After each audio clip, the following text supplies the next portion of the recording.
Welcome to Zemirot, the language of Shabbat, a four-part series sponsored under the auspices of Yinspire at the Young Israel of North Netanya. Over the course of the series, we will explore Shabbat Zemirot not as a background to Shabbat, but as its language, revealing how each stage of Shabbat has its own voice, its own emotion, and its own connection to the Kadosh Baruch Hu.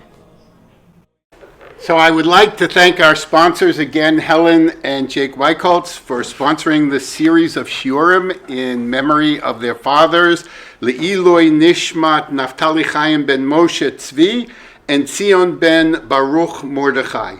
May their neshamot have the benefit and the nachat of all of our learning. And we encourage everybody to support this wonderful Yinspire program and all of the other learning programs here at Young Israel of North Netanya. And I'd like to take this opportunity to thank again the committee for the wonderful job they've done. Ari and Jake and Emma and Avril and Marlene. We also dedicate the learning to our brave chayalim, wherever they may be.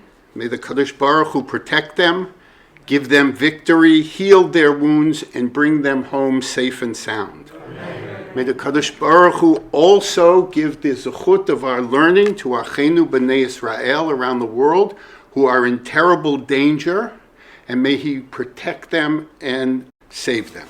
Also, may He bring us, the Kadosh Baruch Hu, defeat to our enemies, to Amalek, wherever they may be found. So, welcome to the last of our series on Zemirot, the music or the language of Shabbat. Tonight, we're going to look at two Zemirot we typically sing for Seudat Shlishit, as we say at home, or Shalashudis, as we used to say it in the Alterheim.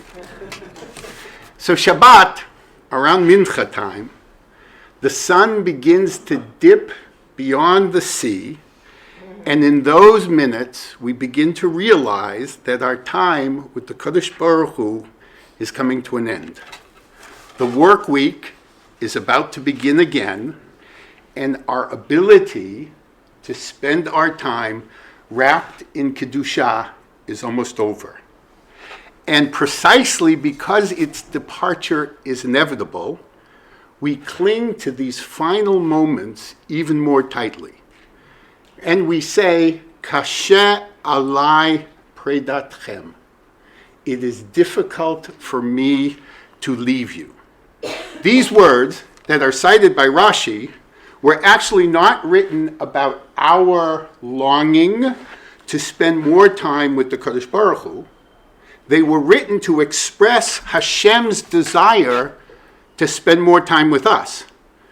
When was this? At the end of the Yomim HaNoraim, at the end of Sukkot, when all of the nations of the world go home, the Borei Olam says to us, don't go. Stay a little longer. And the Medrash gives us a beautiful mashal. It says, Mashal Melech she'asa Seudat Shivat Yamim. It is a mashal for a king who has a feast and a festival for 7 days.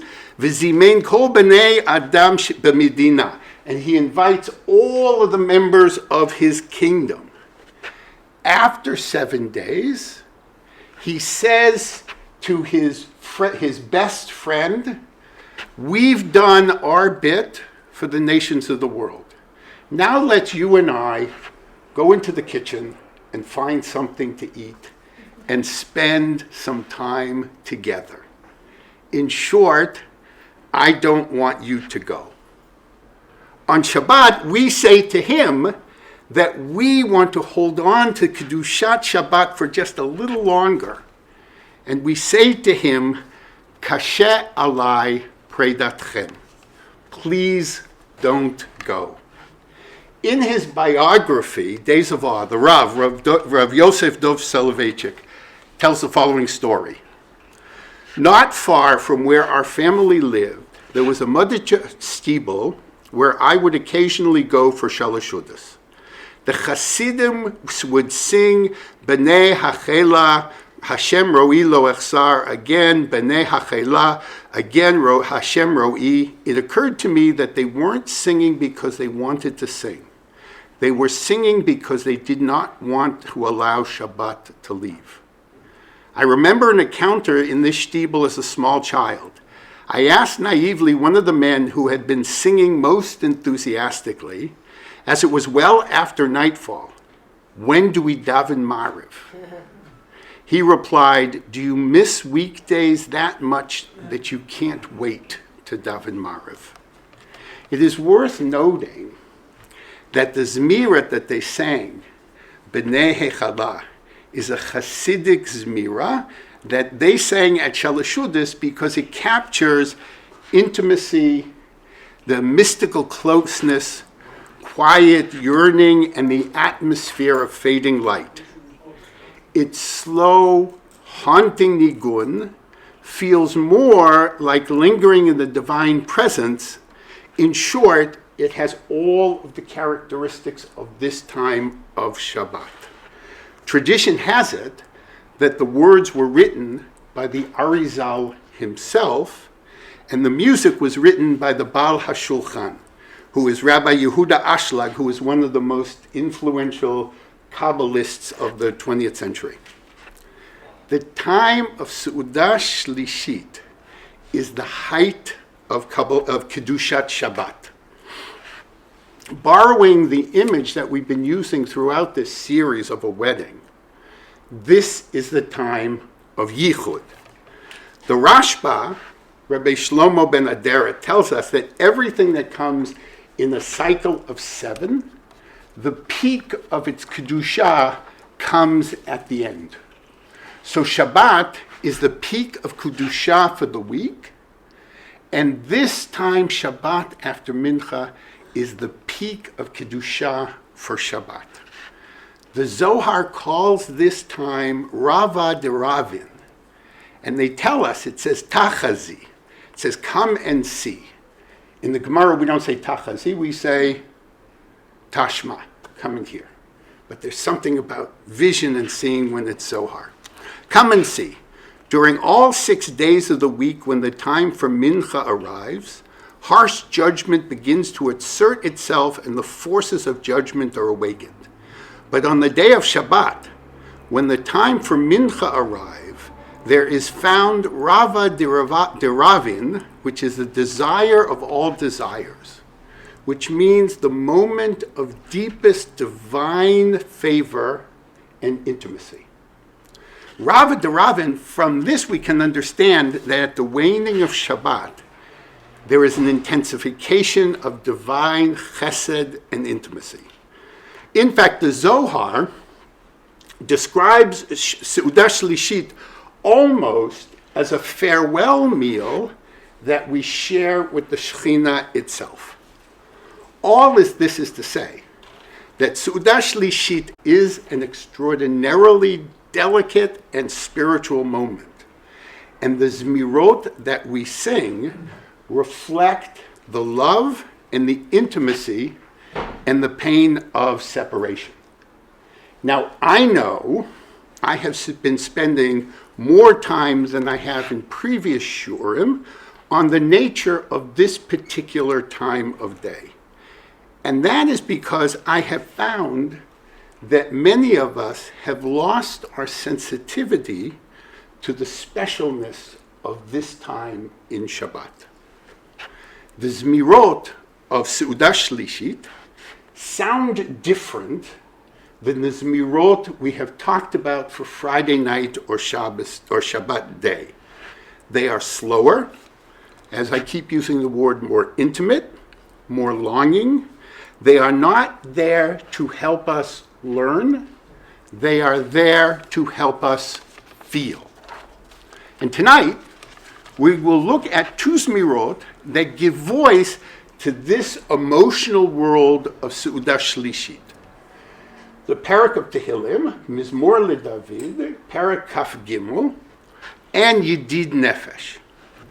In their essence, these are songs of yearning, the longing of the neshama for closeness, dveikut, and intimacy with the Shekhinah. The Erev Shabbat Zemirot that we talked about, Kol Mekadesh Shvi'i, gave voice to this feeling when it said, Hama'acharim latzet min Shabbat u'mimaharim lavo. They hesitate to leave Shabbat and they are anxious for it to come back. So let's start. There are 150 prakim in Sefer Tehillim. And I know that every morning you go through them. So why is it that Kaf Gimel was chosen as the one most appropriate to be turned into a Zemirah to typify this time of Shabbat? So the source of including Mizmor L'David as a Zemirah seems to be the Arizal. He obviously saw some great spiritual power in this specific parak of Tehillim. And although it is very, very familiar to us, let's read it out loud and read it again through the eyes of the Arizal to see what it is that he found so special about this Zemer. Mizmor L'David, Adonai ro'i lo echsar. It's translated here as the Psalm of David. We know that that's not the case. Otherwise it would say Tehillah L'David. It's Mizmor. It is a song of David. Hashem ro'i lo echsar. Hashem is my shepherd. I shall lack nothing. B'no desha yarbitzeni almei menuchot yinahalemi. He causes me to lie down in green pastures, and he leads me to waters and places of repose. Nafshi yoshovev yancheni b'maglei tzedek lema'an shemo. He guides me in right paths, and that befits his name. Though I walk through the valley of the deepest darkness, I fear no harm, for you are with me. Your rod and staff, they comfort me. You spread a table for me in full view of my enemies.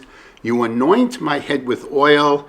My drink is abundant. Only goodness and steadfastness love shall pursue me all the days of my life, and I shall dwell in God's house for many long years. The main image in this parak Tehillim is one of a shepherd and a flock, which would be a very powerful image for David HaMelech, who of course was a shepherd himself, but it is also a very significant image for all of the Jewish people. All of our avot were shepherds, as were Moshe and David. It is an image that is used repeatedly. Sometimes it's an image to convey leadership. In Parshat Pinchas, when Moshe asks the Kadosh Baruch Hu to appoint a successor, he says, Yifkod Hashem Elohei Haruchot lekol basar ish al ha'edah. Let Hashem, the God of spirits of all flesh, set a man over the congregation who may go out before them and who may go in before them and who may lead them out and may bring them in, that the congregation of Hashem may not be as sheep that has no shepherd. But there is more to this image of shepherd than just leadership. The job of a shepherd is not just to protect his flock as a whole. He is concerned with the safety and the well-being of each individual sheep. The Medrash tells us in regard to Moshe Rabbeinu, Moshe haya ro'et son yitro b'midbar. Moshe was the shepherd of his father-in-law in the desert. A kid ran away from him, and he ran after it until he reached a shady place. There it found a pool of water and stopped to drink. When Moshe reached it, it said, I did not realize that you ran away because you were thirsty. You must be exhausted. He placed it on his shoulders and he carried it. The Holy One said, you have such compassion in tending the flock of flesh and blood. By your life you shall be my shepherd for my flock Israel. The point is that Moshe Rabbeinu cared about every single animal that was in his charge. And he carried it back the Parak of Tehillim says, Hashem ro'i lo echsar. God is my shepherd. He doesn't say God is our shepherd. And the relationship that we have with the Kadosh Baruch Hu is one-on-one. Now, even the Navi Yechezkel explicitly tells us about Hashem's concern for each individual. Et ha'ovedet avakesh, I will seek that which the one who is lost. Ve'et ha'nidachat ashiv, and I will bring back the one who strayed. Ve'nishberet e'echov et ha'choleh, and I will bind up the lame. The Kadosh Baruch Hu's concern is not only for Klal Yisrael, but for each and every one of us. And there are other characteristics between shepherds and kings. Kings rule from palaces. Shepherds rule from within the flocks. Shepherds are in the field. And David HaMelech writes, Gam ki elech begeitz al mavet lo irara ki ata imadi. Even though I go through the valley of Tzalmavet, I am not afraid, precisely because the Kadosh Baruch Hu is there with him. Another is shepherds spend long hours in the field, far from noise and distractions of society. HaKetav and the HaKabbalah, which is a Torah commentary of Rav Yaakov Tzvi Mecklenburg, who was a contemporary of Rav Shimshon Raphael Hirsch, explains that shepherding reflects or creates opportunities for reflection, for contemplation, and awareness of the Kadosh Baruch Hu. And perhaps this is the idea, is reflected in the opening psukim of Mizmor L'David. David describes the shepherd leading him to Naot Deshe, lush pastures, and besides Mei Menuchot, tranquil waters. These are not images of crowds or cities or public life. They are images of stillness, serenity, and quiet reflection.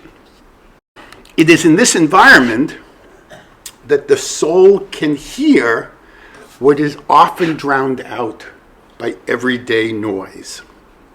And we enter the quiet, contemplative time of Seudat Shlishit. And we too are entered into those green pastures of being able to hear the Kadosh Baruch Hu.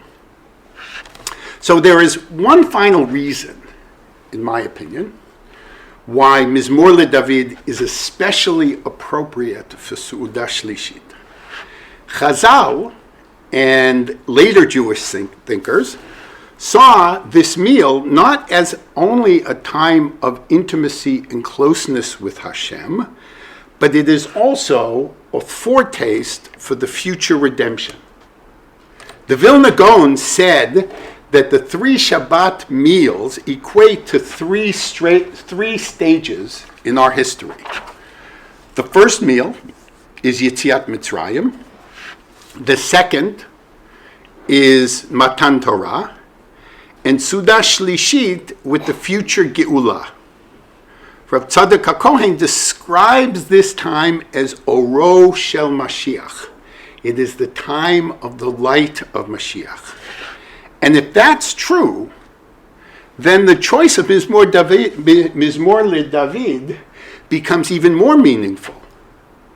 The Gemara in Masechet Sukkah lists David HaMelech as among the 7 ro'im, the 7 shepherds who have guided and sustained us throughout history.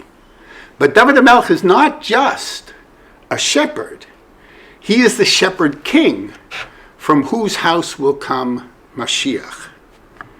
So when we sing Mizmor L'David during Seudat Shlishit, we are not only expressing our longing to remain a little longer in the embrace of Shabbat, we are also giving voice to our hope that the day is close when the redemption of David's descendant will transform the temporary holiness of Shabbat into internal reality.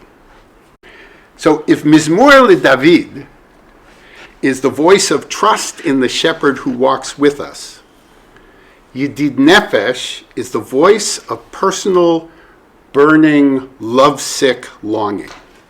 It was written in the 16th century by a Kabbalist by the name of Rabbi Elazar ben Moshe Azikri. And he is the author of the Sefer Charedim. So Rabbi Azikiri's, his name is pronounced many different ways, his entire life was centered around awakening this intense Havat Hashem. Yedid Nefesh is not intellectual, it is visceral. It captures this sense of Rava de Ravin perfectly for the soul. For the soul is aware that Shabbat is ending and clings to it with all its might, begging not to be separated from its beloved. So Rabbi Azikiri writes in the Sefer Charedim that reaching this level of Avat Hashem is the highest level one can attain. He says, Mitzvat ve'ahavta et Hashem Elokecha, shorsha ve'ikara ve'inyaneha, umatzati lerav bal chovot halavavot. So the mitzvah of you shall love the Lord your God, its root, its essence, its entire purpose. And I have found the words of the author of the Chovot Halavavot, that this quality is the ultimate goal of all the virtuous traits attained by the people of Chesed, the prophets, and the ascetics. It is their culmination. There is no spiritual level above it nor beyond it. And we pointed out before, as a matter of style, many of the piyutim, Hazel brought it up, the authors have embedded their names in the shiur. You typically take the first letter of each stanza and it spells out their name. So last week we talked about Yom Shabbaton, and it was written by Rabbi Yehuda Halevi, and the 5 verses spell out Yehuda. Also, in Lecha Dodi, very famously, Rabbi Shlomo Halevi Alkabetz, if you read the first letter in each of the stanzas, it reads out Shlomo Halevi.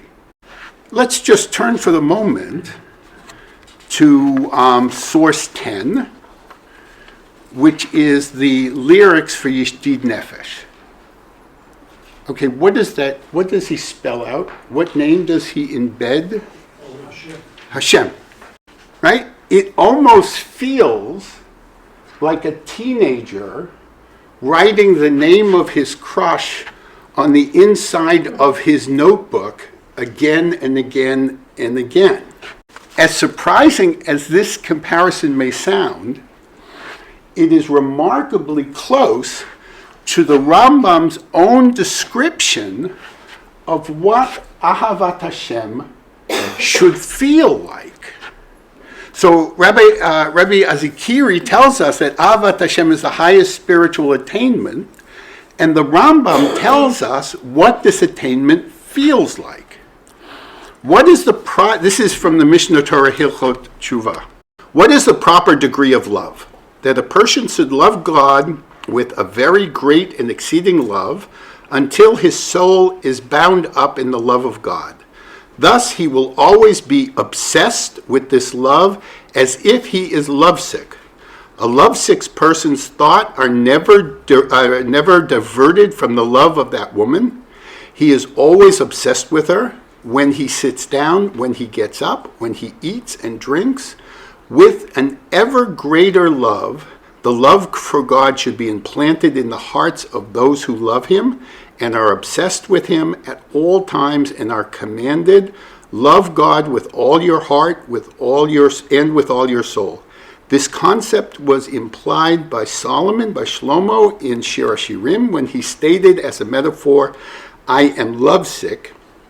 Indeed, the totality of Shir HaShirim is a parable describing this love.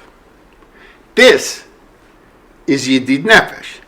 It is not merely a song about Hashem, it is a song of obsession with Hashem. a soul that is overwhelmed by longing for closeness with the Ribono Shel Ha'olam. So now let's look at the lyrics, and we'll read it in the English. Beloved of the... How many people here have ever read this in the English? I'm just asking. Beloved of the soul, the Father of compassion, draw your servant to your will. Then your servant will run like a hart to bow before your majesty. To him your friendship will be sweeter than the drippings of the honeycomb and any taste. Majestic, beautiful radiance of the universe, my soul is sick for your love. Please, O God, heal her now by showing her the pleasantness of your radiance, and she will be strengthened and healed, and she will be your eternal servant. All worthy one, may your mercy be aroused and take pity on the son of your beloved, because it is so very long that I have yearned intensely to see speedily the splendor of your strength. Please, God, my heart's desire, and don't hide yourself. Please, my beloved, reveal yourself and spread upon me the shelter of your peace. Illuminate the earth with your glory, that we may rejoice and be glad with you. Hasten, show love, for the time has come, and show me the grace in the days of old. Now, I want to point out, I read it in English, but if I read it in Hebrew, the first thing you would point out to me is these words are different than what are typically sung in shul. They've been changed. What we have in our Sidurim, unless you look at the Rinat Yisrael, are not the original words. And there are different ideas as to why they are different, because you will see, and we'll look at some of the word changes, but the genders are different, and some of the words. Some suggest that it's because over the years people decided to correct the grammar of the poetry. Some say that as the tunes changed, people fit the words to the new tunes. And there's others that suggest that these lyrics were too passionate and too intense for shul, and so they were softened a bit. Just one aside, the edits themselves reveal how our attitude towards religious poetry has changed, right? We are comfortable about speaking about reverence and obedience and faith. We are less comfortable talking about desire. Rabbi Azikiri was not. So as the Rambam said, all Ahavat Hashem is built from the language of Shir HaShirim, and Yedid Nefesh is also built on the language of Shir HaShirim. It is therefore based on the assumption that the deepest relationship between man and God is not merely one of duty, but one of love. Not merely love, but one of desire and longing.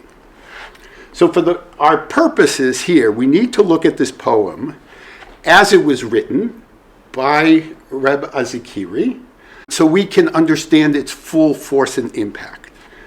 In here, I just want to point out 3 different themes that we should pay attention to. One is desire, the other one is love sickness, and the third is redemption. So the opening line immediately establishes this emotional framework. The piyut starts out, Yedid Nefesh Av Harachaman. And throughout the piyut, we just keep hearing all of these terms of endearment that he uses to describe the Kadosh Baruch Hu. Beloved of the soul, compassionate Father, beautiful one, radiance of the world, ancient one, my God, delight of my heart, beloved. These repeated descriptions are not merely poetic embellishments. They are just, he is searching for the words to be able to come close to the Kadosh Baruch Hu. It is remarkable that people still write love poems and love songs. How many love poems and love songs do you think have been written since the beginning of time?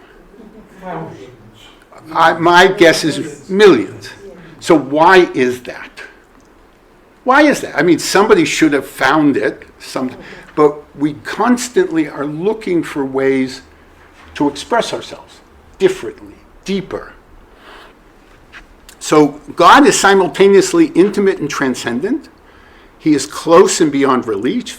It is precisely this tension that drives the entire piyut. The soul has tasted closeness, and it now yearns for more.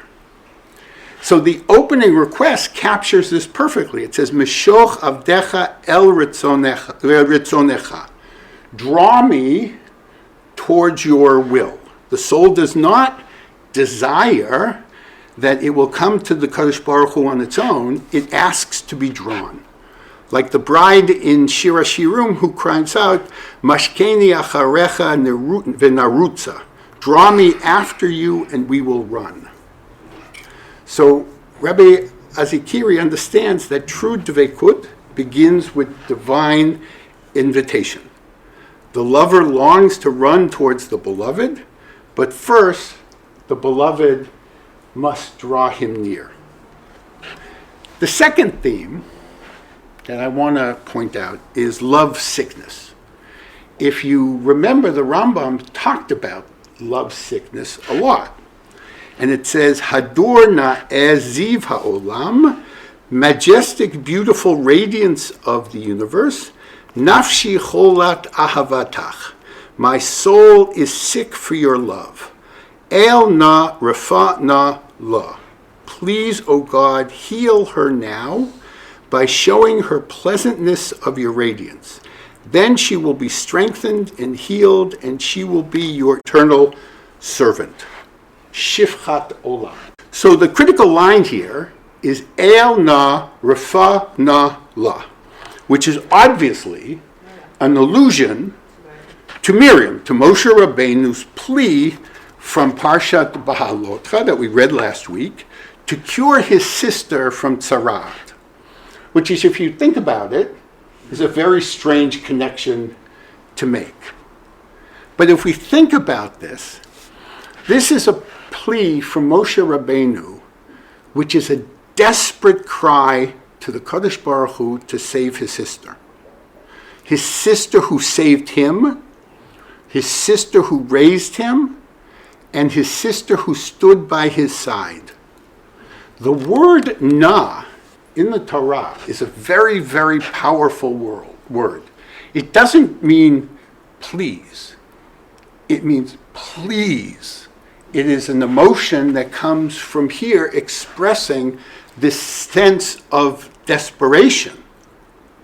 So now let's read Rabbi Azikiri's words again, with Moshe's prayer echoing in the background. Hador na'eh ziv ha'olam, majestic, beautiful radiance of the universe, my soul is sick for your love. Please, God, heal her now by showing her the pleasance of your radiance. Then she will be strengthened and healed, and she will be your eternal servant. So it is here that one of the most significant word changes occurs. In the original, Azikiri says, if you cure me, the cure being Baharot la Noam Zivach, by showing her your radiance, the neshama it's talking about, the neshama Vahaita la Shifchat Olam. I will be your eternal slave, essentially.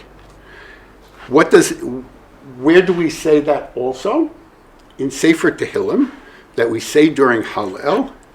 Hine ke'enei avadim al yad adonehem, u'ke'enei shifcha al yedei gevirta, ken einenu la el Hashem Eloheinu ad sheyechanenu. Behold, as the eyes of the servant, the slave, to the hand of the master, and the eyes of the maidservant to the hand of the mistress, So our eyes wait upon the Lord, Lord our God, until he can be gracious to us. Total devotion and dependence. If you do this, I will belong to you forever. In the version that we're used to saying, we say, V'haita la simchat olam. I will have eternal joy. I will be happy forever. Azikiri's message is neshama is not seeking happiness. It is seeking attachment. The third and last theme that I want to talk about is geula, is redemption. Like with many of the Zemirot, like the one we just learned, Mizmor L'David, one of the major themes is bringing the geula. And when we think about the geula, we think about the galut, and with the advent of Mashiach, we will be taken out of galut from the four corners of the earth back home here to Eretz Yisrael. B'mheira b'yameinu amen.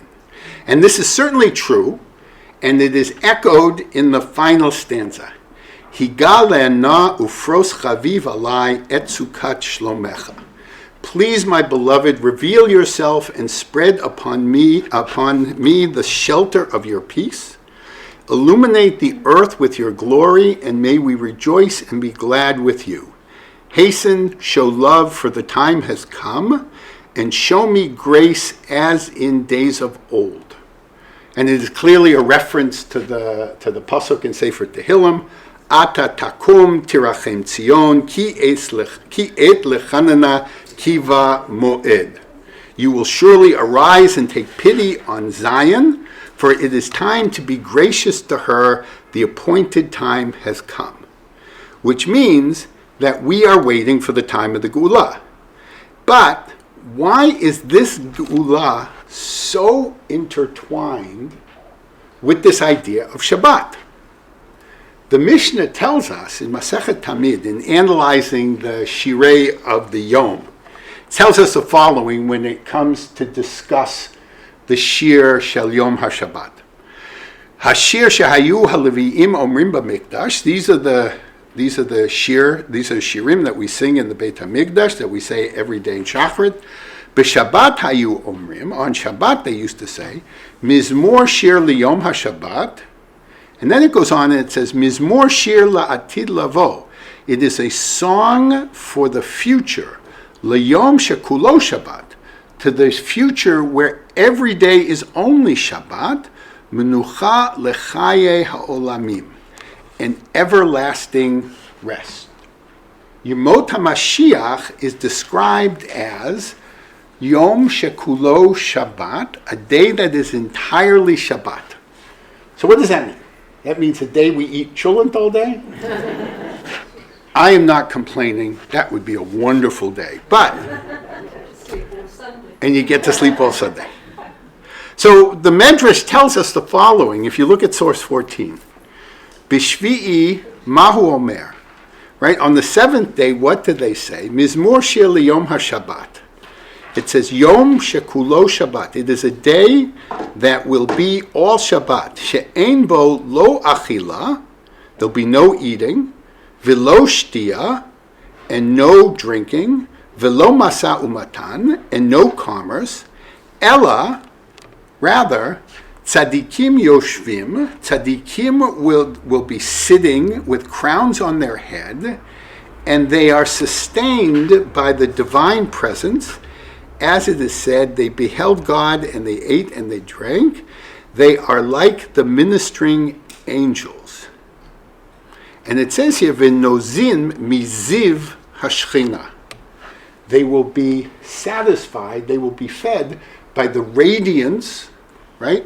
This is what Rav Azikiri was telling us about. And what struck me about the Avot Rabbi Natan in this Medrash was this was exactly what Yedid Nefesh was telling us. That redemption, we are going to be noznim miziv hashchina. We are going to receive our nourishment through the radiance of the Shekhinah. And what has Rav Azikiri been asking for? Berharot la noam zivach. Show us your radiance. In other words, bring the geula. Let me sit. It's the same imagery, the same yearning, the same goal. This is the world described in Yedid Nefesh. Throughout the piyut, Rav Azikiri asks for one thing: closeness to the Kadosh Baruch Hu. He longs to behold Noam Zivach, the pleasantness of divine radiance. Chazal described the future world in remarkably similar terms. The righteous sit with their crowns on their heads and are noznim miziv hashchina. The redemption envisioned by Rebbe Azikiri is therefore not merely a return from exile, nor just the rebuilding of the Beit HaMikdash, as central and as important as those things are. It is the restoration of a complete closeness between the soul and its creator and its source. That is why the final stanza belongs so naturally to Seudat Shlishit. As the Shabbat begins to depart, we taste for a brief moment the intimacy of Yom Shekulo Shabbat. The soul cries out not only for the end of Galut, but for that day when the closeness that we experience on Shabbat will no longer be fleeting. The yearning of Yedid Nefesh is ultimately the yearning for a world in which we can dwell forever in the radiance of the Shekhinah. It has been a profound journey that we have taken through these 4 shiurim, exploring the music, the Zemirot, the language of Shabbat, the Zemirot that elevate our tables, our homes, and our nishamot. We began with a powerful story about a simple shamus who sang at his table Zemirot and raised the Rosh Yeshiva. There is a message in the Zemirot that is clear. There is something about Zemirot that penetrates our nishamot in a unique way. They are not mere background music or time filler uppers between courses. They are the language of the soul reaching the Creator. So through this series, we have discovered that song is woven into the very fabric of creation, where even a frog teaches David HaMelech that all of his creations sing its own unique praise to Hashem with total devotion. We learn that singing is our divine purpose, that music bridges the mind and heart, it creates simcha, it opens us up to nevuah and transforms us, and turns learning itself into something enduring. As Jews, Shira and Zemira are central to our avodat Hashem, from the seed to Devorah to Tehillim, and on Shabbat, it becomes even more powerful. Shabbat is not one uniform day, but a ladder of rising Kedushat, a wedding with deepening stages of love, from anticipation to covenant to intimate yichud. It unfolds through 3 seudot, each with its unique atmosphere, calling forth for different expressions of the heart, and Zemirot are the natural language of the holy people, sharing its meals with the Ribono Shel Ha'olam. Across every stage, as we said, Zemirot do not just fill time, they help us experience Shabbat. They turn routine into royalty, meals into encounters, and parting into hopeful anticipation. They remind us that we were created to sing, that Shabbat elevates us to princes and princesses in the palace of the king, and that even now, in our imperfect world, we can taste something of the world to come. This, unfortunately, brings us to the end of our journey through Zemirot, the music of Shabbat, or more accurately, perhaps, the language of Shabbat. If you are already a singer of Zemirot, I sincerely hope that these shiurim have helped to deepen your appreciation of the words that we sing every week. And if Zemirot are not yet part of your Shabbat table, I hope they have opened the door to a beautiful world of Torah, emotion, and connection. So I leave you as we began tonight's shiur with the words of Rashi, Kashe alai predatechem. It is difficult for me to leave you. Until next time. Thank you for listening to this Yinspire shiur at the Young Israel of North Netanya. As we conclude this series on Zemirot of Shabbat, I hope these shiurim have deepened your appreciation for the songs that grace our Shabbat tables, from the welcoming Zemirot of Erev Shabbat to the intimate Zemirot of Seudat Shlishit. These songs are far more than melodies. They express the very essence of Shabbat, Kedushat, Simcha, longing, and Dveikut. May the next Mira you sing be filled with even more joy and meaning. May we merit to sing these songs in the days of Geulah Shlema. A heartfelt thank you to our sponsors, Helen and Jake Weicholtz, and thank you for joining me on this journey. Until next time.